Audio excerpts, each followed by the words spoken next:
Hello everyone, welcome to my channel. आज हम आप लोग के सामने वोल्टास कंपनी का एसी का एरर कोड के बारे में बात करेंगे। आप लोग इस वीडियो को एंड तक देखते जाओ।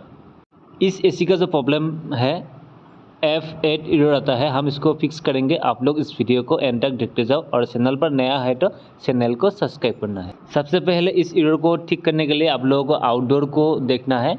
सबसे पहले आप लोगों को आउटडोर का कंडेंसर का सेंसर खराब होने से भी F8 एरर दिखाता है।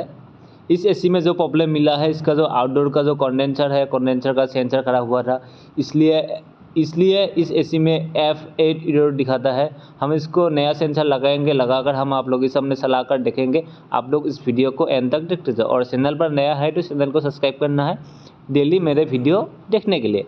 सबसे पहले इस एरर को ठीक करने के लिए सेंसर को रिप्लेस करना पड़ेगा, नया सेंसर लगाना पड़ेगा। लगाकर हम आप लोग के सामने चलाकर देखेंगे। आप लोग इस वीडियो को एंड तक देखते जाओ और चैनल पर नया है तो चैनल को सब्सक्राइब करना है।